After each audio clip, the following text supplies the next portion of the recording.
হবে, পালাতে হবে। এই শয়তানদের খাঁচা ভেঙে আমাকে পালাতে হবে। এখানে থাকলে আমি বাঁচবো না। থানা, পুলিশ, আইন, আদালত সবার চোখে ফাঁকি দিয়ে এরা এরা আমাকে তিলে তিলে শেষ করে দেবে। এরা আমাকে না না না না না না না না না বন্নি না, তোমাকে এখন অনেক যন্ত্রণা সহ্য করতে হবে। তাই এখানে দাঁড়িয়ে না থেকে যাও, রান্না করে যাও, রান্নার কাজ করো। বাড়ির সমস্ত কাজ, রান্না করা, বাসন মাজা, ঘর মোছা, কাপড় কাচা সবই তো আমি করি। আজ সকাল থেকে আমার মাথাটা কিরকম ঝিমঝিম করছে, আমার শরীরটা খারাপ লাগছে। চুপ কর। কাজে ফাঁকি দিয়ে শুয়ে থাকার চেষ্টা করলে এই চাবুক মেরে তোর পিঠে চামড়া আমি উঠে নেবো। কদিন ধরে আমার মাথাটা কিরকম ঝিমঝিম করছে। নিশ্চয়ই তোমরা আমার খাবারে একটু একটু করে বিষ মিশিয়ে দিচ্ছ। মরতে যখন হবে তখন। না বৌদি না, ওই ওই মরণের কথা তুমি আর বলো না। তার ওই বিভৎস চেহারাটা তোমরা কি কল্পনাও করতে পারবে না। আরে এই জানোয়ার, তুই আবার এই বাড়িতে কেন হচ্ছে?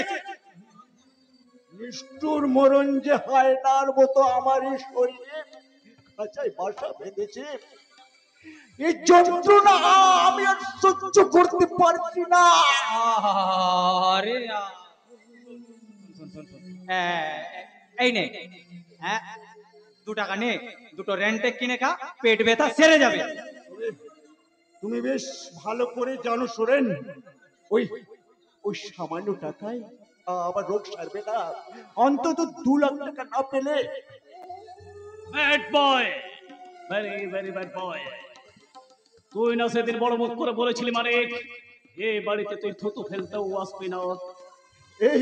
এই অসুস্থ মানুষটা মনের জ্বালায় কখন কি বলে ফেলেছে বিনোদদা। তুমি এই মানুষটাকে একটু দয়া করো বিনোদদা, দয়া করো। হ্যাঁ করবো। তোকে আমি দয়া করবো রে। এটা জিতে নগদ 2 লক্ষ টাকা আছে। এই টাকাটা দিতে গেলে তোকে একটা ছোট্ট কাজ করতে হবে। বলুন বাবু, মানুষ খুন করা ছাড়া আমি সব কাজ করতে পারবো। তাহলে এদিকে আয়। আরে যা মানিক, যা যা, মালিকের কথা মতো কাজ কর, তবেই প্রাণে বাঁচতে পারবি। যা এদিকে আয় মানিক, যা যা যা যা যা। আমার এই পায়ের তলে তুই থুতু ফেল, আর সেই থুতু চেটে চেটে খা। করতে হবে। আমি যে কুত্তার জাত। যা রে মানিক যা, তোরা তো কুত্তার যা। Fail fail fail. করবে না, এই কাজ তুমি করবে না। আমি যে কুত্তার জাত, তবে এতদিনও বুঝতে পারিনি মানুষ ভেবে আমি যাদের কাছে এতদিন কাজ করেছি তারা আমার চেয়ে অনেক নিচু জাতের কুত্তা, নেড়ি কুত্তা। তুমি তো রাজা, তাই তোমাকে রাজার মতোই বাঁচতে হবে। আমি তোমাকে টাকা দেবো। তুমি দেবে? আমার টাকা দেবে? এই নাও আমার গয়না, আর লাগলে আমি তোমাকে আরো দেবো। আমার আলমারিতে আরো অনেক গয়না আছে। এই নাও তুমি, এই নাও। না না না না, আমি মরে গেলেও ওই গয়না আমি তোমার নিতে পারবো না। আজ যদি তোমার মনা এই গয়নাগুলো দিত, তাহলে তুমি কি তাকে না করতে পারতে দাদা? আমার মোনা। হ্যাঁ দাদা, নাও গয়নাগুলো নাও, অপারেশন করে সুস্থ হয়ে তুমি আমাকে ধার শোধ করে দিও। আর আমি যদি আর না বাঁচি, তাহলে বড় জন্মে তুমি আমার দাদা হয়ে জন্মাবে। তাই আজ এই মুহূর্তে এই গয়নাগুলো দিয়ে আমি তোমাকে আজ থেকে আমার দাদা হিসাবে বেঁধে নিলাম। তাহলে পরের জন্মে তোর দাদা হওয়ার লোভে আমি এই জন্মের দানটা এই কম করলাম। না, চন্দন ওই গয়না নিতে পারবে না, কারণ এই আমার নেতাজিতে যতক্ষণ এই টাকা আছে ততক্ষণ ততক্ষণ ও মরবে না। তুমি তুমি সত্যি বলছো? আরে মানে আজ এই তোরা দুজনে মিলে আমার আমার যে চোখটা খুলে দিয়েছিস রে।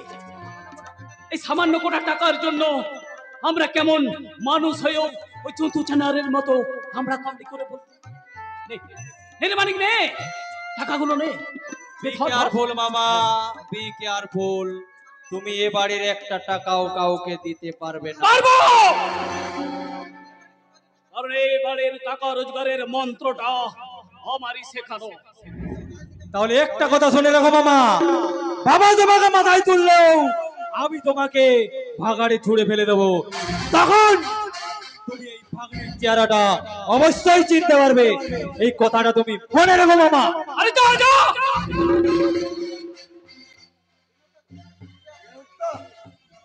যদি বেঁচে ফিরে আসি তাহলে তোমার জন্য এই বিনোদ, এই মানিক মস্তান চান হাজির করে দেবে। আর যদি মরে যাই, যাবার সময় মরে যাওয়ার কথা মুখে আনতে নেই দাদা। কেন কেন আনবো না রে বোন, কেন আনবো না? পরের জন্মে যখন তোর আমি ওই দাদা হয়ে জন্মাবো, তখন তো মস্তান হয়ে কারো অভিশাপ পোড়াতে হবে না রে বোন। তুই তুই আমাকে তুই আমাকে সত্যিকারের মানুষ করে তুলবি না বোন? সত্যিকারের মানুষ করে তুলবি রে বোন, সত্যিকারের মানুষ করে তুলবি।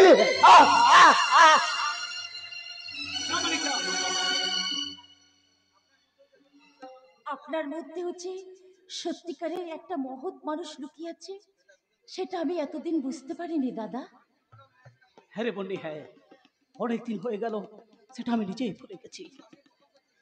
আমিও তো প্রশংসা চেয়েছিলাম, সবার ভালোবাসা চেয়েছিলাম, কিন্তু অভাব দুঃখ দারিদ্রের কোষাঘাতে আমার এই বুকে ওই ব্যাড বয়ের লেভেলটা কেন হেঁটে দিয়েছিল বলতে পারিস? না দাদা, ব্যাড বয় নয়। আজ থেকে আপনি আমার কাছে শ্রদ্ধা আর সম্মানের আসনে চিরদিন বসে না থাকবেন। রে বন্ডি না, শ্রদ্ধা প্রশংসা আমি কিচ্ছু চাই না, কিচ্ছু চাই না। শুধু শুধু একটা সন্তানের ভালোবাসা চাই। জানিস জানিস বন্ডি, আমি যখন ছোট ছিলাম তখন আমার মা মারা গিয়েছিল, আর আর স্কুলে সবাই আমাকে ব্যাড বয় বলে চিৎকার করতো। তখন তখন আমি কাঁদতে কাঁদতে বাড়িতে এসে আমি মাকে বলতাম, মা গো তুমি আমাকে ছেড়ে কোথায় চলে গেলে মা, কোথায় চলে গেলে? জানো জানো বন্নি, ওই ওই ওই রাতের আধারে আমি যখন বিছানায় একা ছটফট করতাম, তখন ওই ওই আকাশের চাঁদের দিকে তাকিয়ে কি বলতাম জানো? কি বলতেন দাদা? আমি চাঁদকে বলি তুমি সুন্দর না, আমার মায়ের মতো, গোলাপকে বলি তুমি মিষ্টি না, আমার মায়ের মতো। দাদা, মাঝে আমার সবার সেরা, মাঝে আমার সবার সেরা, অনন্তকাল অবিরত বলি তুমি সুন্দর না, আমার মায়ের।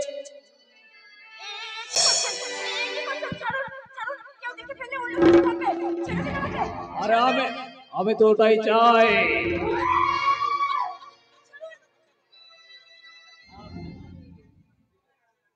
আর সেই জন্য সালাম মাথা কাটিয়ে এতগুলো টাকা খরচ করলাম রে বন্নি। তাহলে এগুলো সবটাই ছিল অভিনয়।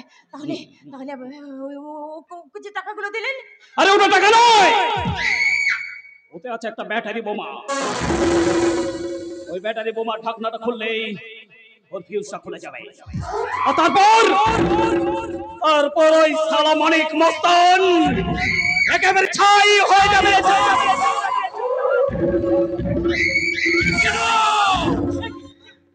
ছি বলতেছি, এভাবে এভাবে তুমি আমার লজ্জা হরণ করতে চাইছো?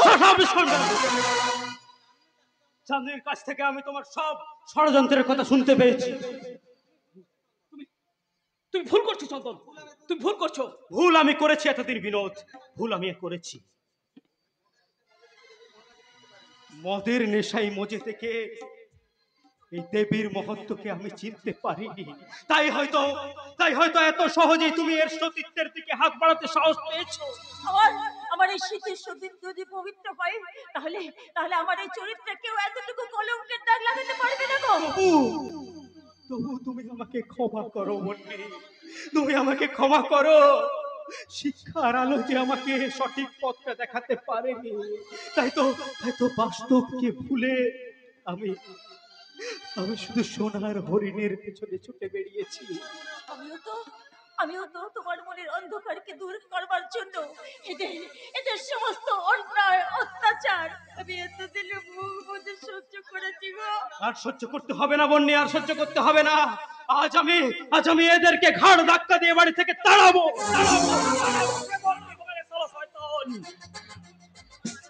বিনোদ, এই চন্দন আর আগের মতো বোকা নয়, তাই সে সঙ্গে করে পুলিশ অফিসারকে নিয়েই এসেছে।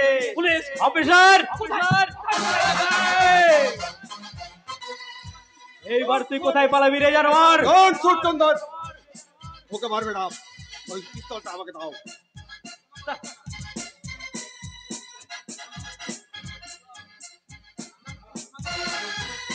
দাদা, ভগবান আমি দেখিনি দাদা, তোমাকে দেখেছি। চন্দন, মায়ের স্নেহ, বাবার ভালোবাসা কিছুই আমি পাইনি দাদা।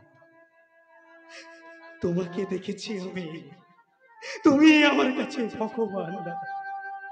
তাই দয়া করে আমাকে ক্ষমা করে দিও দাদা, দয়া করে আমাকে ক্ষমা করে দিও। আমি তো পাপের বিরুদ্ধে প্রতিবাদ করিনি দাদা, আমি তো শুধু নিজেকে বাঁচাতে এই বাস্তব জীবন থেকে পালিয়ে যেতে চেয়েছিলাম। তোর যখন চোখ খুলেছে তখন তুই বন্দিকে নিয়ে আবার নতুন জীবন শুরু কর, আবার নতুন করে জীবন তুই শুরু কর। চলি বিনোদ, নিজের হাতে তোমার শাস্তিটা দিতে পারলাম না, হয়তো আরো কোনো বড় আদালতে তোমার জন্য আরো বড় কোনো শাস্তি অপেক্ষা করছে, যার নাম মৃত্যু। বিনোদ বাবু, আজ আপনি যেভাবে মা শব্দটাকে অপমান করলেন, তাতে পরজন্মে রাস্তার একটা কুকুরও আপনাকে গর্বে ধারণ করতে রাজি হবে না, আর সেটাই হবে আপনার জন্মান্তরের শাস্তি।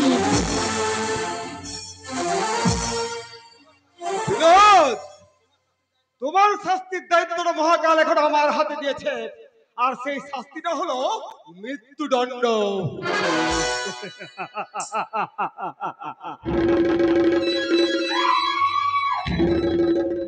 সালা মাস্টার, আমার পিস্তলটা হাতে পেয়ে স্তব্ধ হয়েছে। তার গুলিগুলো সালা আমার পকেটে রে।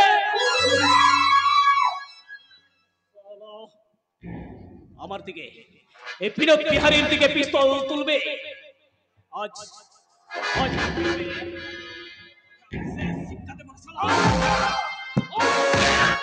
খবরদার বিনোদ, ছোট হয়ে কোনোদিন বড়র গায়ে হাত তুলবে না।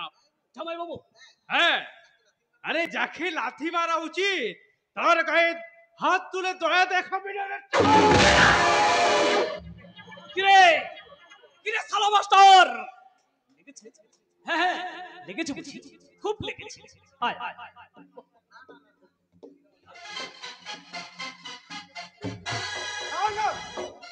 লাগেনি লাগেনি, কুকুরের কাছে কি কেউ কীর্তনের গান আশা করে? চুপ কর বড় ভাই, আমাকে কুকুর বলার অপরাধে আজ তোকে কান ধরে উঠবোস করতে হবে। কান ধর, ধর কান। আরে দাঁড়ান দাঁড়ান জামাই বাবু দাঁড়ান, আমি সাহায্য করব। এই সালা মাস্টার, এদিকে আয়। এবার বস ওঠ বস ওঠ। কিরে, কেমন লাগছে রে সালা মাস্টার? হ্যাঁ? বস মাস্টার মশাই, মাস্টার মশাই, কেমন আছো তুমি? আজ তোমার কানে হাত দিচ্ছে স্বাধীন জন্মভূমি। কাঁদিস না রে ভাই, কাঁদিস না, চোখ জোড়াতে আগুন জেলে রাখ, বুকের মধ্যে মাদল বাজা, বাজারে নয় হাত, আসবে খুশা, আসবে সুবাদ, আসবে খুদি, তাই তো আছি জেগে। ঘুম ছুটে যাক বাংলাদেশের, তোর অভিশাপ লেগে। এটা বক্তৃতা করার জায়গা নয়। জানি তা জানি, আপনারা তো চোরে চোরে মাস্তুতো ভাই হয়ে মাস্টার মশাইকে শাস্তি দিচ্ছেন। ওদিকে যে চোরের ঘরে সিন্ডিকেটে সবকিছু চুরি হয়ে যাচ্ছে। তার মানে তুমি কি বলতে চাও? আপনার সব সম্পত্তি, জমি, ব্যবসা, এমনকি মন্দিরটা পর্যন্ত বেনামে বিক্রি হয়ে গেছে। এখানে হতে পারে না। আর সেসব দলিল তো আমার বিনোদের কাছে রাখা আছে। আর নেই, আর নেই, ওগুলো জাল করেই তো আপনাকে ওরা পথের ভিখারি সাজিয়েছে। নড়েছে, এইবার ধর্মের কলটা বাতাসে নড়েছে। তুই আমার এত বড় ক্ষতি করে কিছুতেই পারবি না রে শালা। ওই ওই শালা পাগলটা মিথ্যে কথা বলছে। আপনি আপনি বিশ্বাস করুন জামাই বাবু। তাহলে দে আমার দলিল ফেরত দে, ফেরত দে শালা। বাবু যদি প্রাণে বাঁচতে চান তাহলে ওকে ছেড়ে দিন। আরে বনমালী, এই বনমালী আর বিনোদ দুজনে মিলে বিবি ব্যাড বয় হয়তো খুব সহজেই আপনার হাতে ভিক্ষার তালাটা ধরিয়ে দিয়েছে। আরে সাবাস সাবাস বনমালী সাবাস। সালা তুমি ঠিক সময়ে ঠিক চালটা মেরেছো। না স্যার, না না, ঠিক সময়টা কার জন্য সেটা এখনো ঠিক হয়নি স্যার। আমি বেইমানি টিকিটের প্যাসেঞ্জার বনমালী। তাই এই বিক্রম যদি আমার হাতে 50,000 টাকা ধরিয়ে দেন, তাহলে এই যন্ত্রটা আমি আপনার দিকে ধরিয়ে দেব। 50,000 কেন? আমি তোমাকে 1 লাখ দেব। জয় কালী, আজ থেকে এই গোলাম হলো আপনার বনমালী। এই বনমালী, আমি তোকে 2 লক্ষ টাকা দেবো রে বেঈমান। আমি 3 লাখ দেব। আরে কোত্থেকে দেবেন? এখন তো আপনার লোটা কম্বলি সম্বল। এই এই চলুন চলুন ফিরোজ বাবু, এই প্রেমের কথা কিন্তু পুলিশ জেনে গেছে। হ্যাঁ চলুন, এই মহব্বতের প্রেমের কথা পুলিশ এখন জেনে গেছে। ইব্রাহিম, কেসো ইব্রাহিম? হয়তো আপনি কিংবা আমি এই ছদ্মবেশী খুনিকে চেনা বড়ই কঠিন। হ্যাঁ হ্যাঁ চলুন চলুন ফিরোজ বাবু। যাচ্ছি জামাই বাবু, তবে যাবার আগে আপনাকে একটা কথা বলে যাই। আপনার ওই সম্পত্তি বেচা 2 কোটি টাকা, আমি ওই টাকা নিয়ে আজই ফ্লাইট ধরে ওই আমেরিকায় চলে যাচ্ছি। আর এই দেশের পুলিশ সালা আমার টিকিটিও ছুঁতে পারবে না। অথচ এই পুলিশের খাতায় লাল অক্ষরে বড় বড় করে লেখা থাকবে ব্যাড বয় বিনোদ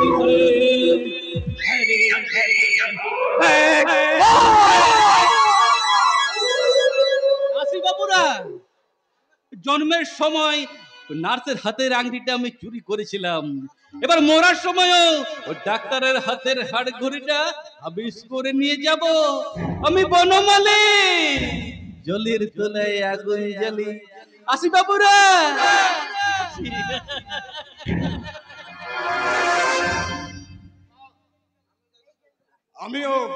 আমিও যাই মাস্টার মশাই। লেজের পাঁচালি বন্ধ করে আমাকে এবার লিখতে হবে নতুন ইতিহাস।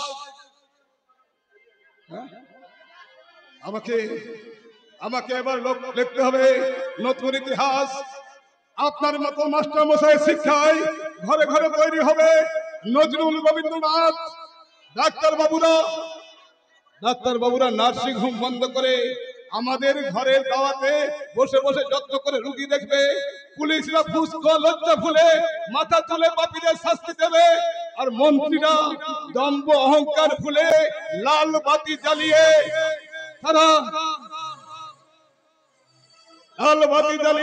তারা গোপাল মাঝির ঘরে ডাল ভাত খাবে। তাহলে আর সমুদ্র হিমাচল মায়ের মাটি মমতাই কোলে তুলে নেবে হিন্দু মুসলমান শিখ খ্রিস্টানকে। তবে আমরা বলতে পারবো আমার ভারত মহান, মেরা ভারত মহান। তবু এত সহজ আমি শেষ হব না। ওই চন্দন আর বন্যের সর্বনাশ করে ওদের সম্পত্তি দখল করে তারপর আমি আবার মাথা উঁচু করে দাঁড়াবো। আমি হব ঈশ্বরের মতো সর্বশক্তিমান। পিঁপড়ের পাখা গজালে সে কখনো পাখি হতে পারে না।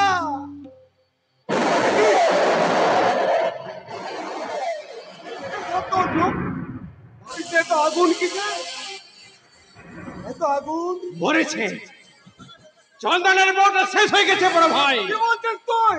হ্যাঁ, বাঁচাও, বাঁচাও, বাঁচাও।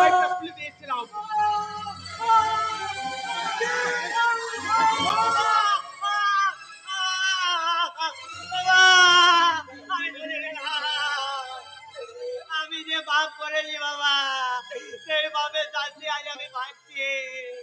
তুমি আর পাপ করো না বাবা, তুমি মানুষ হও। কথা বল সুরে।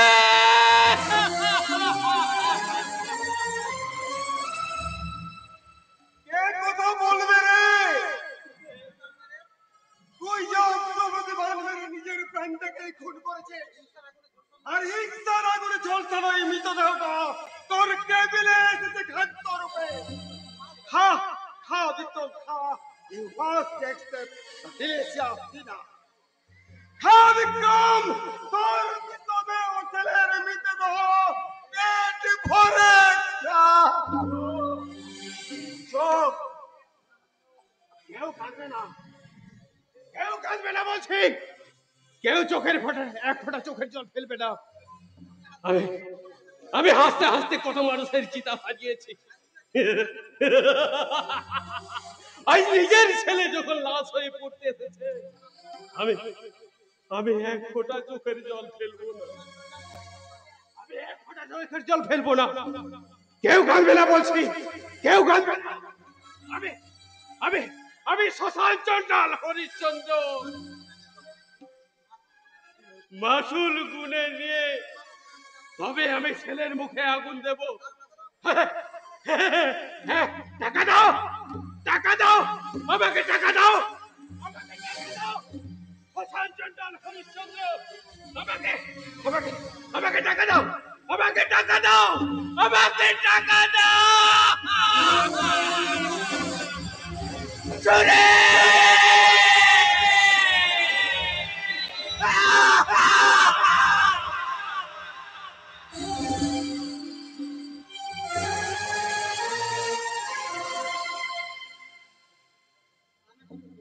না না না ঠাকুরপো, না, তুমি আমাকে আর বাধা দিও না, আমাকে এবার চলে যেতে দাও।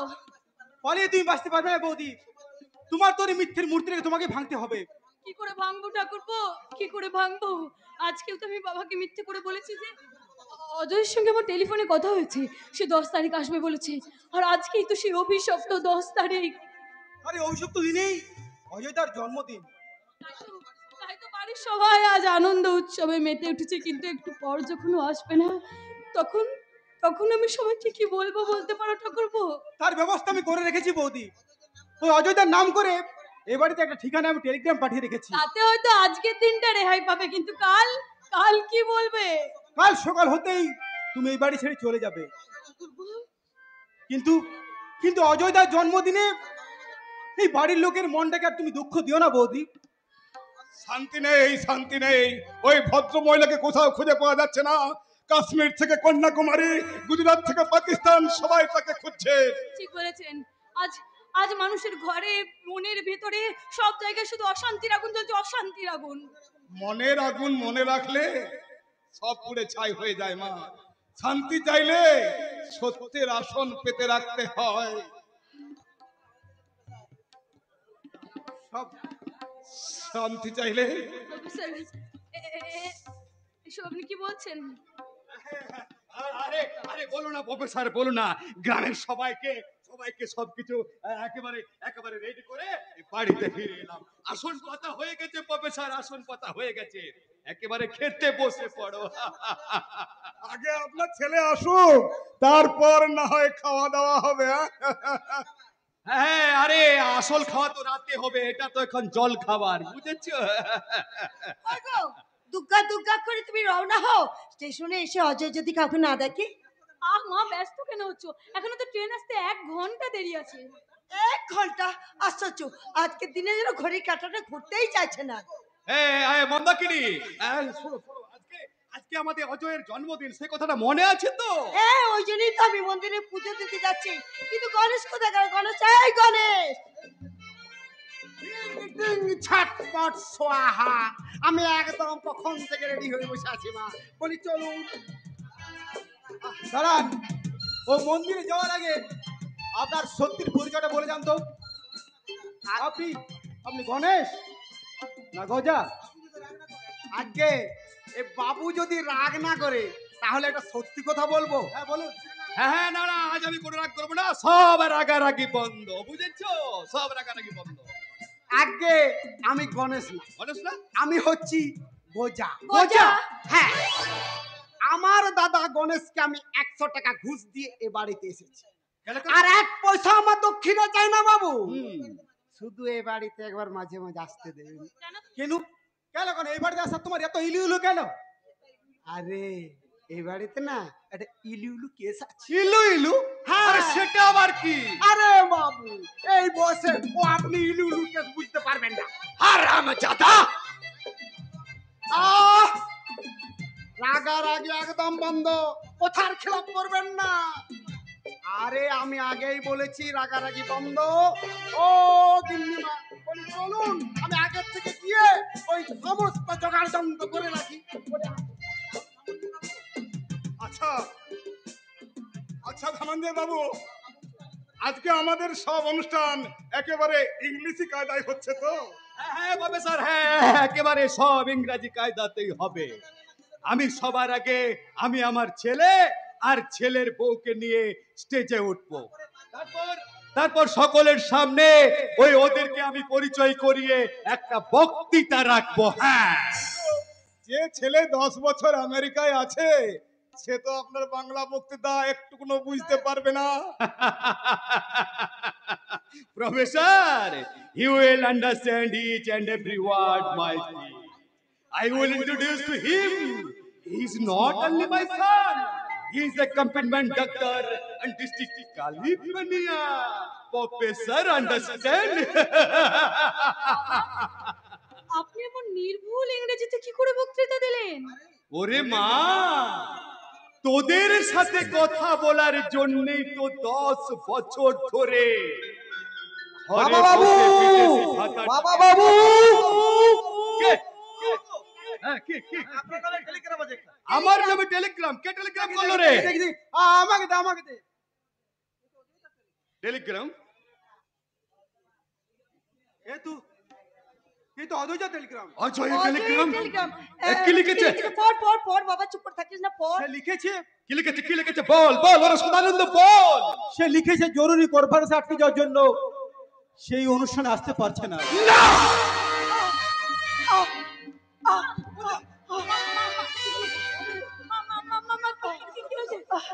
আবার আমি বুঝতে পারছি না, হঠাৎ কেন যে আমার চোখের সামনে সবকিছু অন্ধকার হয়ে গেল। না না, আমি এখন যাচ্ছি, হবে না, আমি এখন ডাক্তারবাবুকে যাচ্ছি বাড়ু, আমি এখন ডাক্তারবাবু ডেকে আনছি। ডাক্তার হবে না, মাথায় একটু ঠান্ডা জল দিবি, আমার সব ঠিক হয়ে যাবে।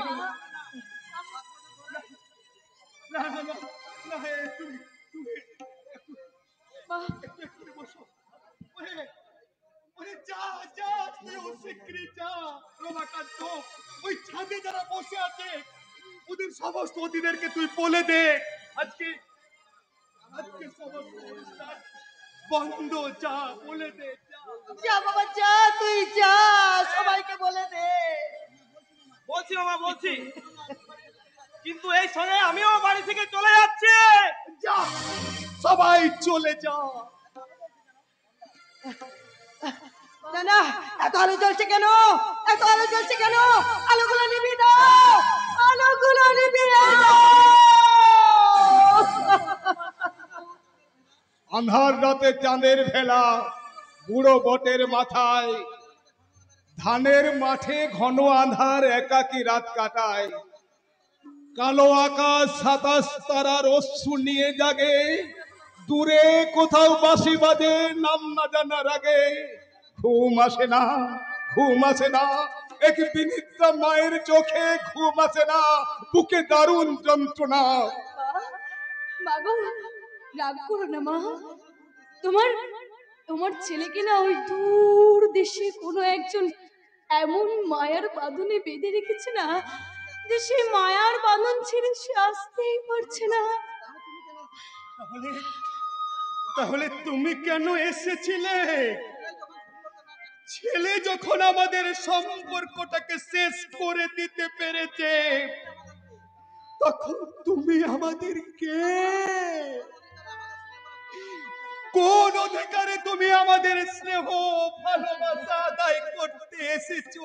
কোন অধিকারে? বলো বলো, জবাব দাও। সেই কথাটা বলবার জন্যই তো আমি এখানে এসেছিলাম বাবা, কিন্তু পারলাম না বাবা, পারলাম না। ছেলের জন্য আপনাদের বুকে যতখানি ব্যথা জমে আছে, আমার আমার কথা বলতে না পারার ব্যথাটা যে আরো অনেক অনেক বেশি বাবা। তাই তো সেই বিদেশ থেকে এখানে আসার পর থেকে হাজার চেষ্টা করেও আমি সেই ব্যথার বোঝাটা আপনাদের ঘাড়ে চাপিয়ে দিতে পারলাম না বাবা, আপনাদের ঘাড়ে চাপিয়ে দিতে পারলাম না। মানবী যেও না, শোনো শোনো মানবী, যেও না। খবরদার প্রফেসর, ওকে তুমি একদম ডাকবে না। না, ডাকতেই হবে, ডাকতেই হবে। অজয় আপনাদের জীবনের সেই নদী, যার স্রোতটাকে খুঁজে পাওয়া যাবে ওই মেয়েটার মাধ্যমে। সেই স্রোতটাকে আনতে হলে তাকে এখানে ফিরিয়ে আনতেই হবে, ফিরিয়ে আনতেই হবে, ফিরিয়ে আনতেই হবে। ওকে ওকে আর বাধা দিও না। মানবী যে আমাদের মতো একই যন্ত্রণায় ভুগছে। কিন্তু তুমি কেমন করে জানলে এসব? তুমি কেমন করে জানলে গো, কেমন করে জানলে? আমি যে মেয়েরাই তো একমাত্র বুঝতে পারে মেয়েদের মনের ব্যথা। তোমরা তোমরা পুরুষটা খালি পারে শাসন করতে। শাসন না করলে সংসারে কোনোদিন ঐক্য ফিরে আসে না মন্দা। জেলখানায় শৃঙ্খলা দিয়ে কি লাভ বলতে পারো? তবু আমি যতদিন বেঁচে আছি ততদিন এইভাবে শাসনটাকে ধরে রাখবো অজয়ের মা। না, আমি আমি মানই গো, মানই। আমি তোমার এই সিঁদুর দিয়ে কেনাবাদি, আমার রান্না করা বাসন মাজা কাপড় কাচা ছাড়া আর এই বাড়িতে সন্তানের মা হওয়ার জন্যই তো আমি এখানে এসেছি। আচ্ছা আচ্ছা মন্দা, তুমি সত্যি করে বলো তো, এই বাড়িতে আমি তোমার কোনোদিন এতটুকু অসম্মান করেছি? কি সম্মান দিয়েছো? বাপ ছেলে ঝগড়ার মধ্যে আমাকে তোমরা বলি দিয়েছো, বলি। আজ আজ তুমি আমাকে এত বড় কথাটা বলতে পারলে? কেন বলতে পারবো না? তুমি হচ্ছে এদার অহংকারে সিংহাসন থেকে নেমে এসে তাকে কাছে টেনে আপন করে নিলে না, আর সে কোনোদিন অভিমান করে ফিরে এলো না। আর কেন কেন তোমরা আমার কোনো কথা শুনতে চাইলে না? আমার কথা মতের কোনো মূল্য দিলে না কেন? কেন কেন? মন্দা, আমার কথাটা বোঝার চেষ্টা করো। তুমি তুমি অসুস্থ, এক কাজ করো না, আজকে এসব কথাগুলো বন্ধ করে দাও না। আমি তোমাকে অন্যদিন সব বুঝিয়ে বলবো গো। না, আমি সব বুঝিয়ে বলবো। চিরকাল তুমি আমাকে এইভাবে এড়িয়ে যেতে পারো না। তুমি নিজেকে দেবতা ভাবো, তাই তো আজকে দেবতার আদালতে আমি আপিল করছি। বলো, কেন তুমি আমাকে এত বড় শাস্তি দিলে? আমি এই সন্তানের মা হয়ে কি সন্তানের প্রতি আমার কোনো দাবি নেই? আমার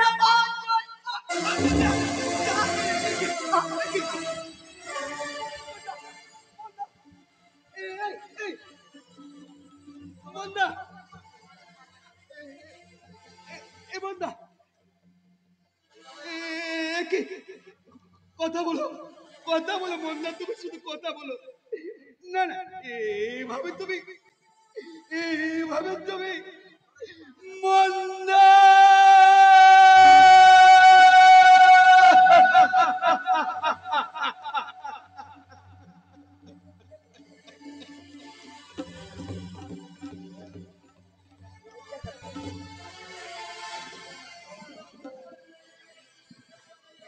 না না না প্রফেসর, না।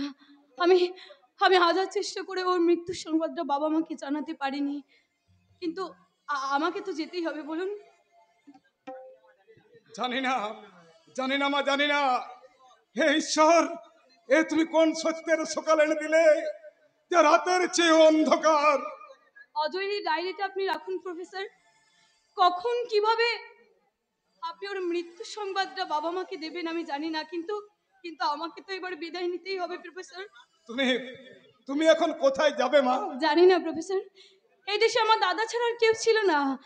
এখন তো তার নাম ঠিকানাটাও মনে নেই, তবে প্রথমেই অজয়ের ওই চিতাভস্মটাকে আমি গঙ্গায় বিসর্জন দেব। বৌমা, এ কি বাবা?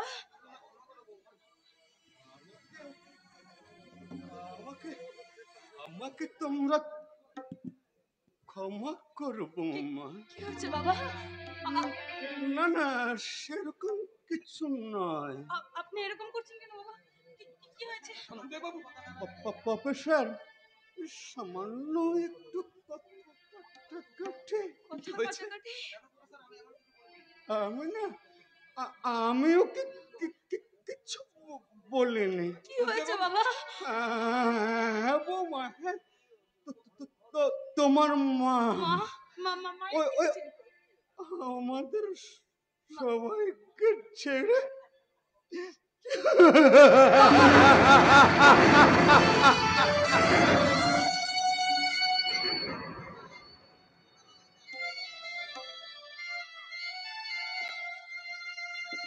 বৌমা, বৌমা,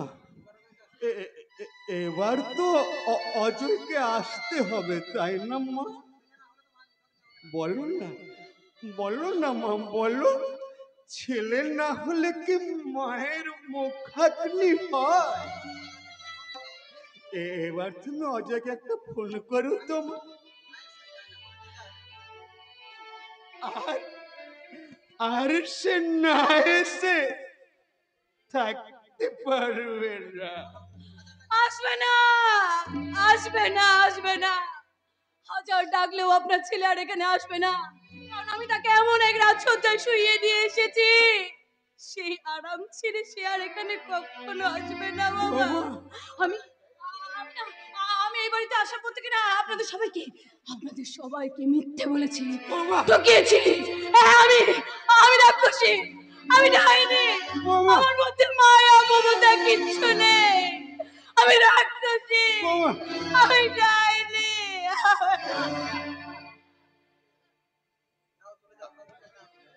আচ্ছা প্রফেসর, এই মেয়েটা কেন এসেছিল বলতে পারো প্রফেসর? মেয়েটা কেন এসেছিল? আমার বুকের আগুনটাকে এভাবে কেন জ্বালিয়ে? যে নিজেই এক বুক তিতার আগুন নিয়ে বসে আছে, সে কেমন করে আগুন জ্বালাবে স্যার? তার মানে কি বলছো প্রফেসর? কি বলছো? অজয়, অজয়, অজয়, অজয় কি? অজয় অনেকদিন আগে মারা গেছে।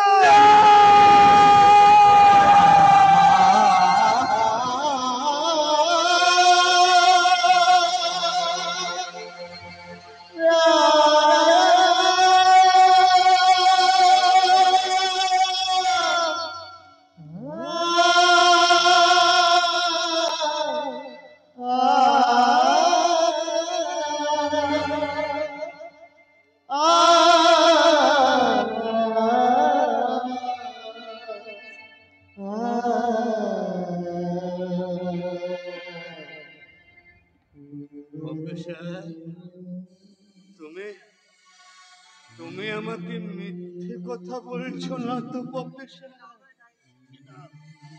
এটা অজয়ের ডায়েরি, এর শেষ পাতাটা পড়ে দেখবেন।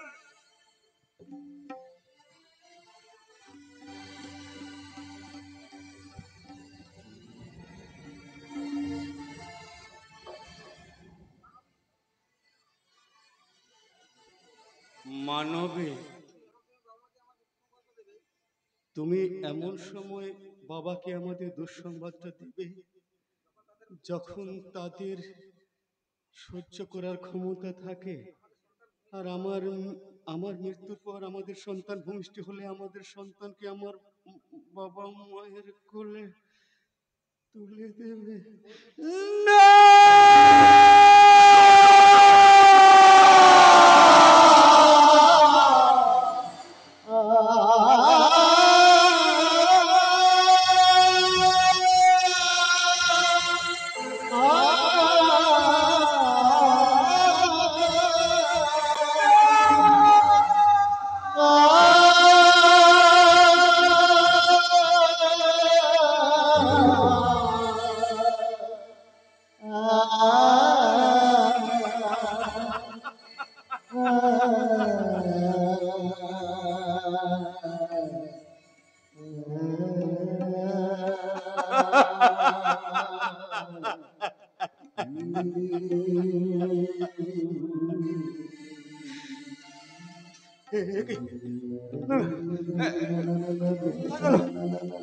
কোথায়? আহ, আহ, অজয়, অজয়!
পারলাম না, পারলাম না। আমি আমি তোমার এক চিলতে সিঁদুরের ঋণ শোধ করতে পারলাম না, তাই তো? তাই তো তোমাকে মা গঙ্গার কোলে ভাসিয়ে দিয়ে আমি সব বন্ধন থেকে আজ চির মুক্তি নিলাম, চির মুক্তি নিলাম। মুক্তি নেই মা, মুক্তি নেই। নদী মজে যায় কিন্তু তার নাম বেঁচে থাকে। তাই তুমি যতদিন বাঁচবে তুমি অজয়ের স্ত্রীর পরিচয় হিসেবেই বাঁচবে। কিন্তু এবারের বধূর মর্যাদা নিয়ে তো বাঁচতে পারলাম না। তাহলে তুমি কি এখন আমার সাথে দেশে ফিরে যাবে মা? না, আমি এখানে থেকে আমার সে হারিয়ে যাওয়া দাদাকে খুঁজবো। বৌদি, বৌদি, বৌদি, তুমি তুমি ঘর ছেড়ে বাড়ি এলে কেন? মামা, মামা তোমার পাগলের মতো খুঁজছে। বাবা আমাকে খুঁজছেন? হ্যাঁ হ্যাঁ, বাবা, বাবা তোমার সব কথা জানতে পেরেছে। সব কথা জানতে পেরেছে? হ্যাঁ, এবার এবার তুমি বাড়িতে ফিরে চলো বৌদি। যাবো যাবো যাবো ঠাকুরপো, যাবো। আমি তো এতদিন মনে প্রাণে এটাই চেয়ে এসেছি।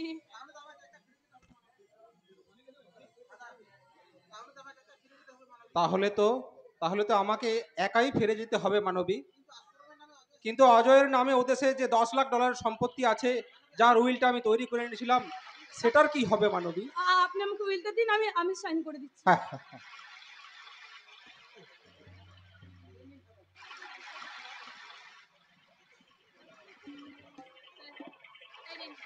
এই নিন ফাদার, নিয়ে যান। না না না না, ওই দলিলে কি হচ্ছে হবে না, ওটা আমার বসের হাতে তুলে দিতে হবে। বস? বস মানে কে তোমাদের বস? ব্যাড বয়, এই বিনোদ বিহারী এই মাটিতে বসে যে মোহাম্মদ ইব্রাহিমকে দিয়ে তোমার স্বামীকে খুন করিয়েছিল। মানে তুমি সেই শয়তান? তুই রাস্কেল! তোমাকে তোমাকে ছাড়বো না জানোয়ার, তোমাকে আমি কিছুতে ছাড়বো না। এই এই বিনোদ বিহারী অত সহজে মরবে না রে। আরে একটু পরে তো আমরা দুজনে আমেরিকা উড়ে চলে যাচ্ছি।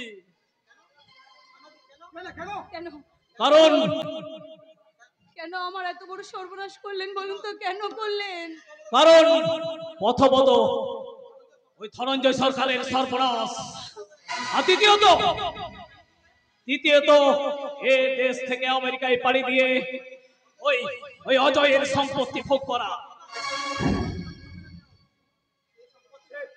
সে সম্পত্তি তুমি কিছুতেই পাবে না জানোয়ার।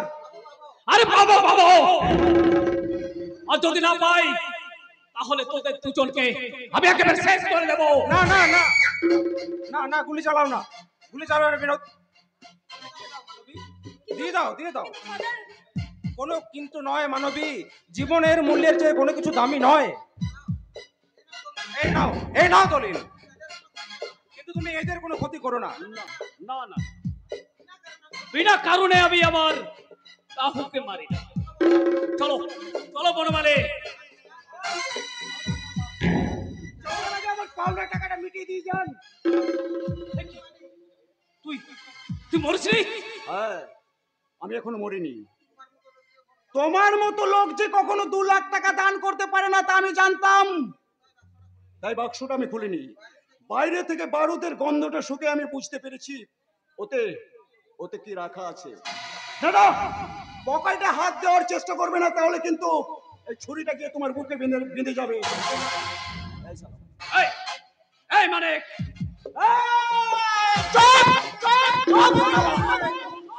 এই শালা মানিককে বলেছিলি না? শালা তুই তো জানলে। এই মানিক, তুতু চাই, তুতু চাই। চল চল চল চল চল। আজ তোর আমি রক্ত চুষে খাবো রে শালা। এদিকে দেখো মানিক। খবরদার খবরদার খবরদার, সবাই অস্ত্র ফেলে দাও, ফেলে দাও সবাই অস্ত্র। খবরদার, গুলি করে মারবো। সরে যাও, সরে যাও।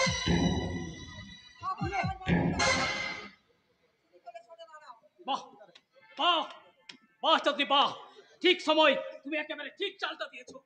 এটা এটা কোনো ছদ্মবেশ নয়, এটা ভারত সরকারের দেওয়া পোশাক। তার মানে কারণ আমি Shyamoli Majumdar, CBI inspector.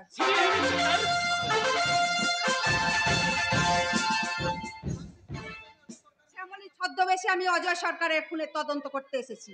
Inspector, ভেতরে আসুন, আপনার খুনিকে গ্রেফতার করে নিয়ে যান। কি হলো বিনোদ বাবু, মুখটা এমন শুকিয়ে গেল কেন? আরে যাবেই তো। আজ আপনাকে দেখে মনে হচ্ছে বিপি কথাটার অর্থ হলো বাসি বেগুন। আরে যাবেই তো, লেডি ডাক্তার ইনজেকশন দিলে ব্যথার দেখি কম লাগে স্যার। Shut up! আমি তোমাদের দুজনকে গ্রেফতার করছি। এই বনমালীকে অ্যারেস্ট করা এত সহজ নয় অফিসার, যতক্ষণ ওর পকেটে ওটা আছে। পকেটে হাত ঢুকাবে না, হাত তুলে মাথার উপরে দাঁড়াও।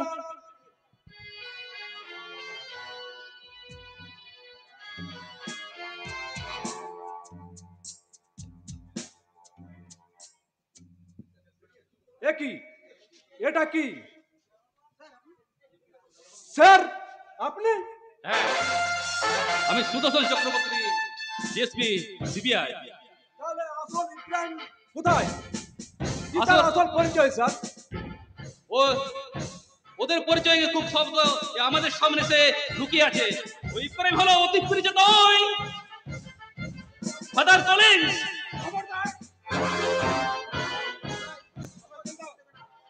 অস্ত্র ফেলে দাও, নাহলে খুন করে ফেলবো। ফাদার নই, আমি মোহাম্মদ ইব্রাহিম। ওই পাকিস্তানের জেল থেকে পালিয়ে গিয়ে আমি আমেরিকায় আশ্রম খুলে বসেছিলাম, আর এই দেশে সমস্ত অস্ত্র পাঠাতাম। আর ওই বিনোদ বিহারী হলো সেই অস্ত্রের একমাত্র এজেন্ট। রিভলভার ফেলে দিন। ইব্রাহিম, যদি প্রাণে বাঁচতে চাও তাহলে আত্মসমর্পণ করো। না জানাবে আলী, ওই ফাদারকে খতম করার পর, অজয়কে খতম করার পর তার সম্পত্তির জন্য আমি এত দূর এসেছিলাম। কাজ মিটে গেছে, এবার চলি। খুদা হাফেজ। এসো এসো ইব্রাহিম, এসো। মাননীয় বন্ধুগণ, একেই বলে ওস্তাদের মার শেষ রাত। চলুন চলুন ইব্রাহিম, চলুন ইব্রাহিম, চলুন ইব্রাহিম, চলুন ইব্রাহিম। তোমার মৃত্যু আজ নিয়তি লিখে দিয়ে গেছে, তোমাকে আর কেউ বাঁচাতে পারবে না। তুমি যে অ্যাটাজিটা নিয়েছো, ওই অ্যাটাজিতে রাখা ছিল তোমারই দেওয়ার সেই ব্যাটারি বোমা। মিথ্যে কথা, একদম মিথ্যে কথা। আর ওই ব্যাটারি বোমার রিমোটটা আমার হাতে। এই রিমোট টিপলেই তোমরা ফিনিশ। এই দেখ,